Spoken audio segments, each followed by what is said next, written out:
The FBI is hardly alone in mining the mountains of commercial data now available. The Government Accounting Office found 199 data mining projects in more than 50 government agencies. The granddaddy of them all originated inside an elite Defense Department research agency known as DARPA. The key to fighting terrorism is information.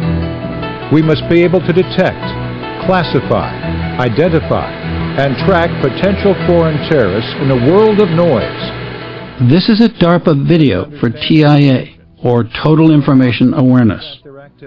The concept was to use predictive data mining to detect suspicious patterns of terrorist operations. Information and human identification at a distance will improve the ability to identify foreign terrorists from a distance. TIA's controversial logo was an all-seeing eye. If one could imagine that, we have an eye in the sky, and we could truly get all the transactions, all the things that that group did to conduct that plot, okay, to conduct that attack, our thesis is that that set of transactions across space, time, and by some number of people will be a unique signature. TIA's mission, which required access to enormous volumes of personal data, triggered controversy in Congress. The Total Information Awareness Program is over the line. It is invading the civil liberties of law-abiding Americans on U.S. soil. In 2003, Congress cut off funding for TIA, or so it seemed.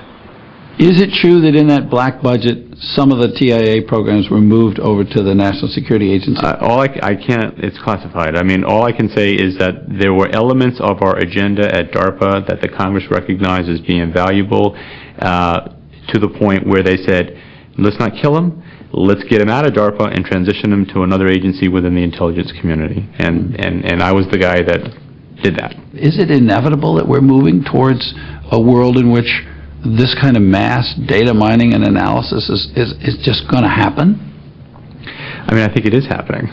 There's been an explosion of information technology and access to data. I mean, this is what the internet and all this IT revolution has done. The world is getting digitized. It's ubiquitous, information technology. Access to data is far more easy, and a lot of people see tremendous advantage in being able to tap into that.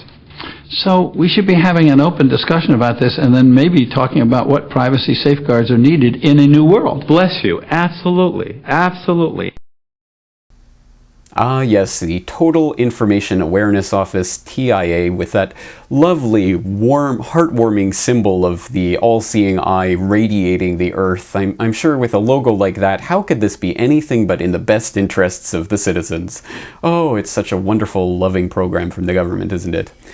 Well, of course it isn't, and we know all about that, but in order to find out more about the broader history of illegal, warrantless government surveillance of its own citizens, I recently had the chance to talk to John Young, the founder of Cryptome.org, which of course is well known among certain circles as a site that for close to 16 years has been making available information on the internet that the government does not want you to see. Not only the government, but also numerous corporations. They publish a lot of documents that have come from inside these corporations that are classified or otherwise not meant for public consumption, and have gotten into legal tangles with Yahoo and Microsoft and many others over the years, and pissed off a lot of very big players. And it's very interesting to talk to the owner of a site like that, especially because he is also an expert on the history of cryptography and government surveillance of electronic communications.